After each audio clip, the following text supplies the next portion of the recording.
जय हिंद साथियों, मैं अमन कुमार सिंह अपने YouTube चैनल अमन स्टडी क्लासेस से आपका स्वागत करता हूं।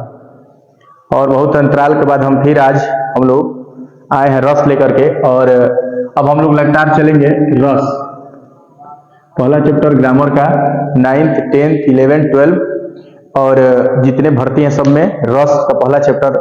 ये हर एग्जाम में जो है 2 नंबर का काम ये करके जाता है।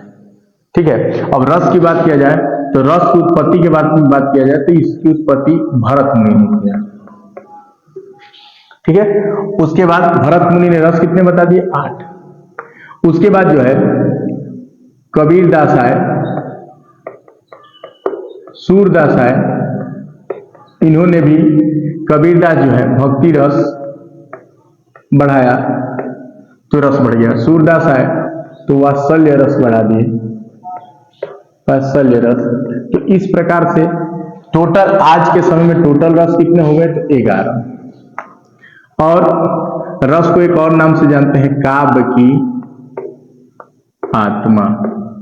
काव्य की आत्मा भी रसी को कहते हैं। ठीक, अब उसके बाद जो है अगर इसकी परिभाषा की बात किया जाए, परिभाषा की बात किया जाए तो काव्य को लिखने, पढ़ने, सुनने में जो आनंद की अनुभूति होती है उसे ही रस कहते हैं। क्या? तो काव्य को पढ़ने, सुनने एवं लिखने से जो आनंद की प्राप्ति होती है उसे रस कहते हैं। ठीक, अब जो है रस का क्या कहते हैं कि काव्य को लिखने, पढ़ने, ठीक ना, पढ़ने, सुनने एवं लिखने से जो आनंद की अनुभूति होती है, ठीक ना, जो सुखद अनुभव होता है उसी को हम रस कहते हैं। ठीक, अब रस को जो है, अब देखो, अब हम क्या करते हैं कि रस को बांटते हैं कि रस के कितने भाग हैं, कितने अंग हैं। अब आ गया रस के अंग। अब आ गए रस के अंग। अब देखो एक चीज यहां देखो, समझने वाली बात यह है कि अंग और प्रकार। देखो कहीं कहीं क्या होता है कि लोग कह देते हैं कि अंग, कहीं कोई लिख देता है कि प्रकार। नहीं, प्रकार और अंग में अंतर है। अंग जो है, अंग क्या है? उसका एक भाग है, उसी से मिलकर के बनता है। और प्रकार क्या होता है? उसका रूप होता है। तो यहाँ प्रकार नहीं, अंग के बारे में बात करें तो अंग की बात किया जाए तो ये कितने भागों में होता है? इसके 4 अंग हैं। कौन कौन? अस्थाई भाव, अस्थाई भाव, दूसरा आ गया विभाव, तीसरा आ गया अनुभाव और 4 नंबर आ गया संचारी भाव, संचारी भाव। ठीक, अब अस्थाई भाव की बात किया जाए तो अस्थाई भाव क्या होता है कि जिस परिस्थिति के अंतर्गत हम रहे और वहां हमारा भाव क्या होना चाहिए? स्थिर होना चाहिए, वही अस्थाई भाव है। अगर सपोज कीजिए कि अगर हमारा जो है कभी भी भाव किसी का स्थिर नहीं रहता है, लेकिन कुछ विशेष परिस्थितियों में हमें अपने भावों को क्या करना चाहिए? अस्थाई करना चाहिए। सपोज डेट, मान लीजिए कि अगर हम किसी के घर जा रहे हैं और वहां किसी की क्या हुई है? डेथ हुई है। ठीक है, ये उसके घर है, हम उसके घर गए और वहां डेथ हुआ है। लेकिन अगर मान लीजिए कि हम 10 मिनट तक रोए और उसके बाद हंसने लगे तो सब लोग छोड़ के हमें पागल घोषित कर देंगे।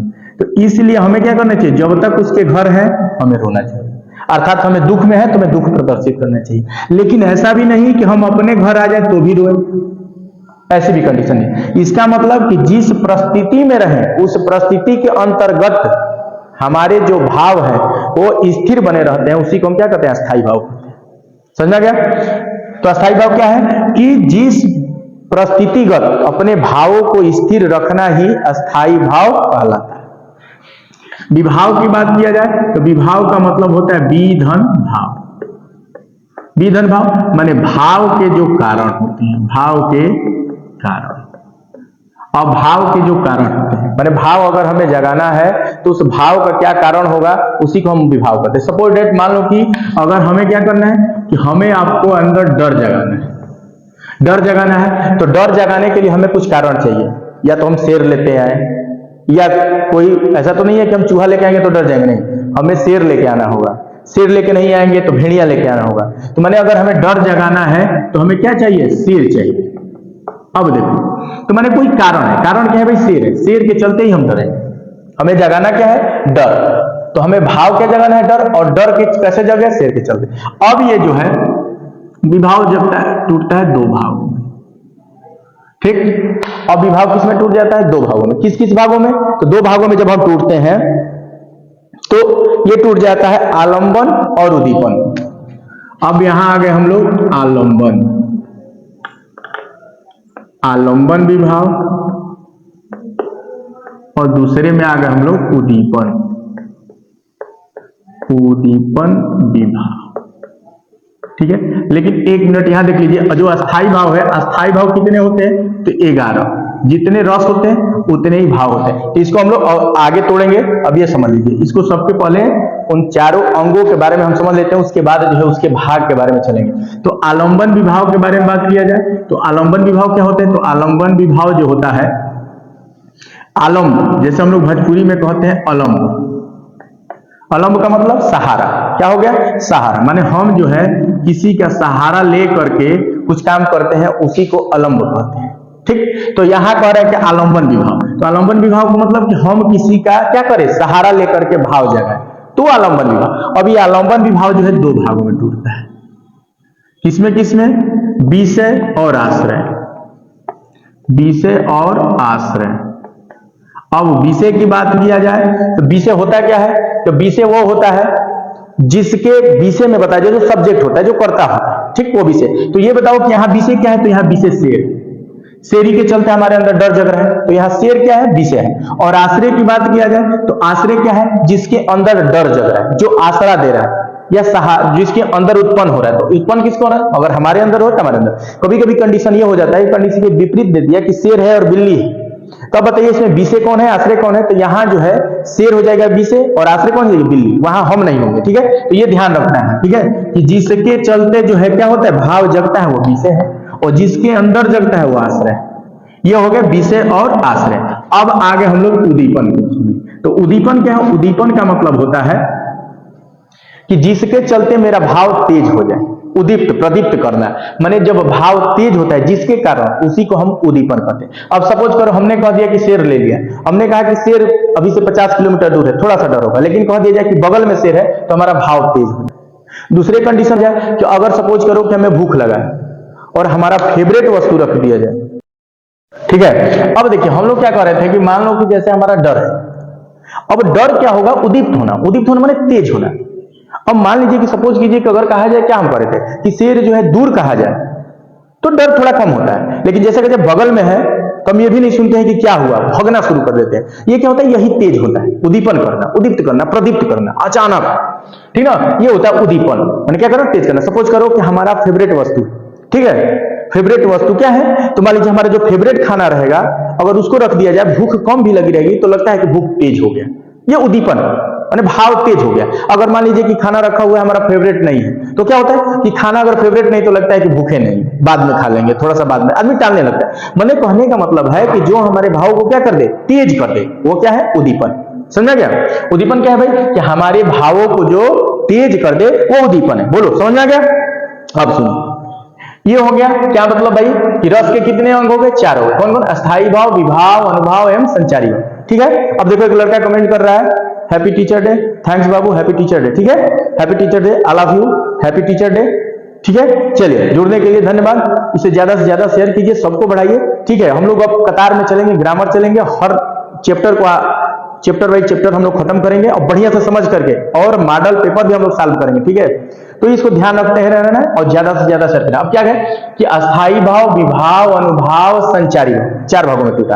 अस्थाई भाव क्या है कि जिस परिस्थिति के अंतर्गत हम रहें, उस परिस्थिति के अंतर्गत हमारे भाव क्या होना चाहिए? नियत होना चाहिए, स्थिर होना चाहिए, उसी को अस्थाई भाव कहते हैं। कितने हैं? तो 11, ठीक। रस कितने हैं? 11। इसको बाद में तोड़ेंगे। अब विभाव का मतलब क्या है कि विभाव जो होते हैं, भाव का जो कारण होता है, माने जिसके चलते भाव जगता है, वो विभाव।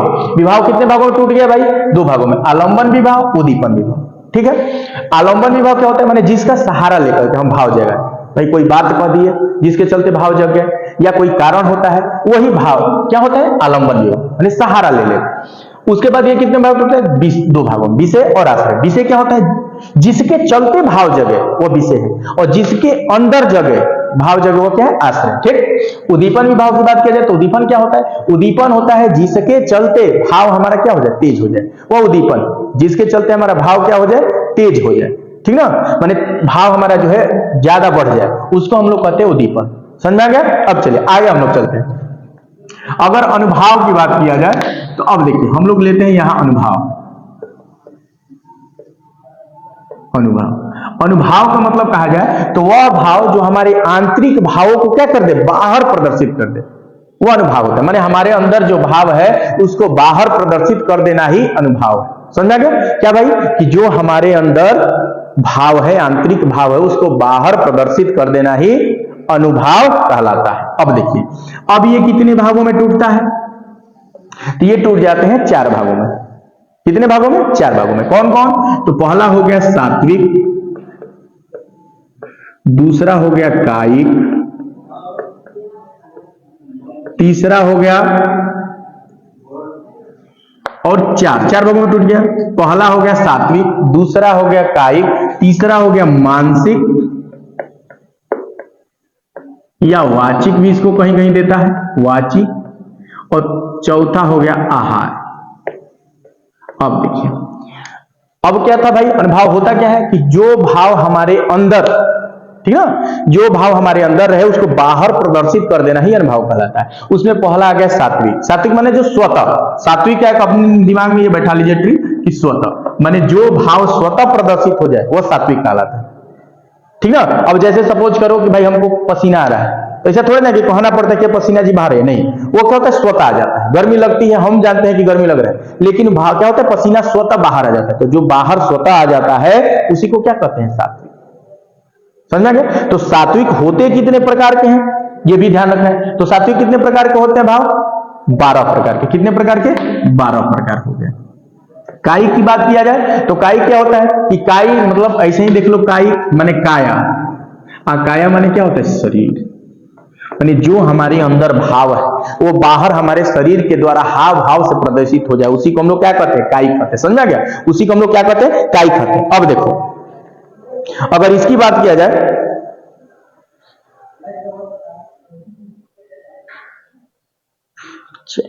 अब देखो, तो अब कह रहा है कि कायिक। अब कायिक क्या है, जो काया, जो शरीर के अंदर, माने जो भाव हमारे अंदर है वो शरीर के हाव भाव से, जैसे मान लीजिए कि हम गुस्सा में हैं, तो अगर हम किसी से बात करते हैं तो सामने वाला समझ जाता है, हमारे हाव भाव से, हमारे चलने से वो समझ जाता है कि भाई ये गुस्सा में है। तो अगर तेज चलने लगे, हमारी आंखें लाल हो जाए, बाह ऊपर चढ़ाने लगे, तो लोग समझ जाते हैं कि गुस्सा में। माने हमारे हाव भाव से, जो हमारे हाव भाव से बदल जाता है कि हम क्या है, किस भाव से हमारे अंदर है, अगर गुस्सा में है कि खुश है, तो इसका मतलब ये कायिक माने काया से पता चल जाता है कि हमारे अंदर कौन सा भाव है। मानसिक या वाचिक की बात है, माने जो हमारे अंदर भाव होता है उसी के हिसाब से हम बातचीत करते हैं।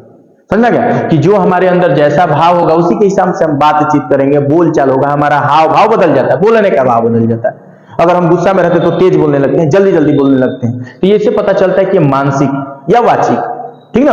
अब आहारी की बात की जाए तो आहारी क्या होता है, आहारी का मतलब होता है वेशभूषा। क्या होता है, वेशभूषा, माने जैसा हमारा भाव होता है वैसा हम बनावटी वेशभूषा भी बना लेते हैं। अब जोकर क्या होता है, जोकर का जैसा वेशभूषा बना लेता है, उसका वस्तु से ही, कपड़े से ही हम लोग समझ जाते हैं कि उसके अंदर कौन सा भाव। अगर कास्ट्यूम रोने वाला पहन के तो हम समझ जाते हैं कि दुख की बात करेगा, अगर हंसने वाला पहन के आ जाता है तो क्या करते हैं, हम समझ जाते हैं कि हंसने वाला बात करेगा। ठीक ना। तो माने जैसे बनावटी वेशभूषा के चलते, कपड़ा लत्ता के चलते जो भाव उत्पन्न होता है, बाहर ही निकलता है, उसी को हम लोग क्या कहते हैं, तो अनुभाव कहते हैं। ठीक है। अब देखिए आगे फिर बढ़ते हैं।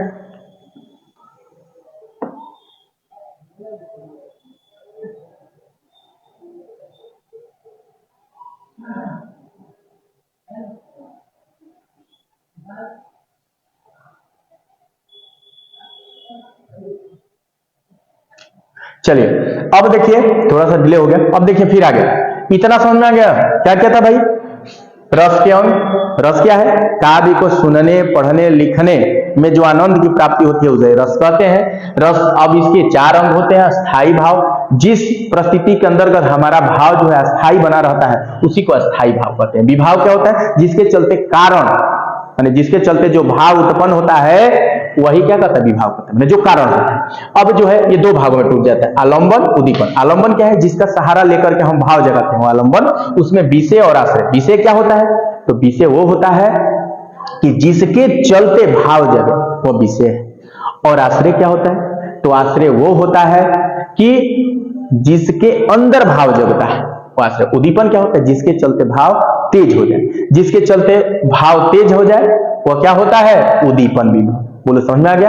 अब अनुभाव क्या होता है? कि जो भाव हमारे अंदर के भाव को बाहर प्रदर्शित कर देता है, माने हमारे आंतरिक भावों को बाहर प्रदर्शित कर देना अनुभाव कहलाता है। अब ये 4 भागों में टूटता है। कितने भागों में? तो ये टूट गया 4 भागों में। कौन कौन? सात्विक, कायिक, मानसिक, आहारिक। तो सात्विक क्या होता है? माने स्वतः, जो भाव स्वतः प्रदर्शित हो जाए वो सात्विक कहलाता है। जैसे पसीना आ जाना, प्रलंब, अचानक जा रहे हैं, बस अचानक गुजर गई, स्वतः हम लोग खड़े हो जाते हैं, बिजली की तार की तरह, खंभे की तरह एकदम खड़े हो जाएंगे, वो खंभ विधि कहलाता है। कायिक हो गया, कायिक मतलब काया, माने शरीर। जो हमारे भाव, हमारे हम गुस्से हैं तो खूब तेज चलेंगे, खूब तेज बात करेंगे, ठीक ना, आंखें लाल कर लेंगे, तो हमारे भाव से समझ जाता है सामने वाला कि क्या बात है भाई, बड़ा गुस्से में दिख रहे हो, बड़ा तेज तेज चल रहे हो, कोई बात है क्या, कोई जल्दी में हो क्या, कोई जरूरी है क्या। तो मैंने जैसे कहने का मतलब कि जो हमारे शरीर के भाव प्रदर्शित होने शरीर के अंग के द्वारा, तो काया माने अनुभाव। कौन अनुभाव?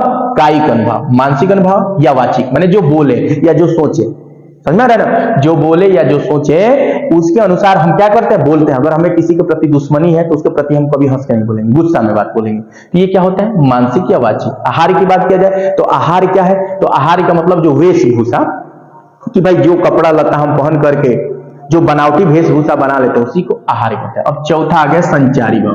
क्या आ गया? संचारी, ठीक ना। अब इतना नोट कर लिए हो, जल्दी नोट कर लो तो फिर आगे बढ़ते हैं।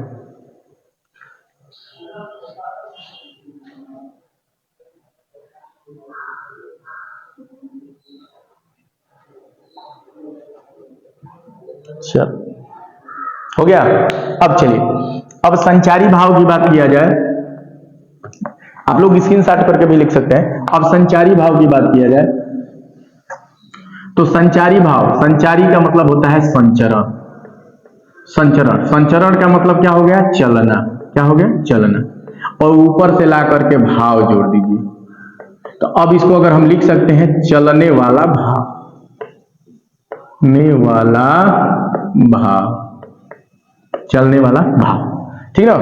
माने वह भाव जो हमेशा चलता रहे, स्थिर ना रहे। और ये सर्वभाविक सत्य, किसी का भी भाव स्थिर नहीं रहता, प्रति क्षण सा भाव क्या होता है? बदलता रहता है। तो मैंने कह रहा है कि जो भाव कभी स्थिर न रहे, परिभाषा की बात किया जाए तो जो भाव हमेशा क्या होता है? अस्थिर होता है, उसी ही संचारी भाव कहते हैं, ठीक। अब देखो संचारी भाव हो गया क्या भाई? कि जो भाव संचारी माने संचरण, संचरण माने चलना, और चलने भाव ला करके जोड़ दो माने चलने वाला भाव। तो जो भाव प्रति क्षण चलता रहता है, हर सेकंड बदलता रहता है, ठीक ना। मान लो हम यहाँ है, अगर एक कदम इधर आ गए तो हमारी स्थिति बदल गई, एक कदम इधर आ गए तो हमारी स्थिति बदल गई। मैंने कहने का मतलब है कि जो हर क्षण क्या होता है? स्थिति बदलता रहता है, ठीक ना। उसी को हम क्या कहते हैं? संचारी भाव। अब ये कितने प्रकार के होते हैं? तो ये होते हैं 33 प्रकार के। कितने प्रकार के? 33 प्रकार। समझ में आ गया? बोलो क्या भाई? कि रस के अंग कितने? तो 4, ठीक है। अस्थाई भाव, विभाव, अनुभाव। अब ये टूट जाता है विभाव। अब अस्थाई भाव कहा जाए तो 11 भागों में। तो इसी में रस, और जब उसके अस्थाई भाव तोड़ेंगे तो समझा देंगे। विभाव मतलब होता है जो भागों में टूट जाता है, आलंबन विभाव, उद्दीपन। आलंबन, विषय, आश्रय, और ये होता है उद्दीपन, ठीक है। तो आलंबन क्या? सहारा लेकर के। विषय क्या होता है? जिसके चलते और जिसमें होता है उत्पन्न, वो आश्रय। उद्दीपन क्या? जो भाव तेज कर दे। अनुभाव क्या होता है? अनुभाव जो हमारे आंतरिक भाव को बाहर प्रदर्शित कर दे, वो अनुभाव होता है। उसके बाद ये कितने? 4 भागों में टूट गया। कौन कौन? सात्विक, जो स्वतः उत्पन्न हो जाए, सात्विक है। जैसे पसीना आ जाना, ये गर्मी लगा तो पसीना आ जाता है, ठंडा लगता है तो कांपने लगते हैं। अब आगे सात्विक के बाद आप कह सकते हैं कायिक, माने जो शरीर के भाव द्वारा प्रदर्शित हो जाए, हम तेज चलने लगे, गुस्सा में हम लाल आंखें कर लिए, ठीक। उसके बाद आगे मानसिक, वाचिक, जो हमारे वाणी से समझ में आ जाए कि गुस्सा में है कि क्या है। उसके बाद आहार माने वेशभूषा से समझ में आ जाए कि हमारा भाव क्या है। लास्ट वाला आगे संचारी भाव। संचारी माने संचरण, संचरण माने चलना, चलना मतलब ऊपर से भाव लगा, माने जो चलने वाला भाव, माने जो स्थिर ना। जब आदमी चलेगा तो वो स्थिर नहीं। समझ में आ गया? बोलो, नोट करो।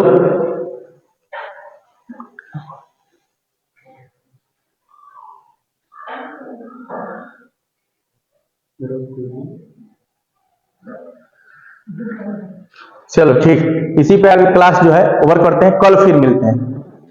ठीक है, इतना नोट कर लो, फिर कल शाम 7 ही बजे हम लोग मिलेंगे लाइव क्लास में। ओके।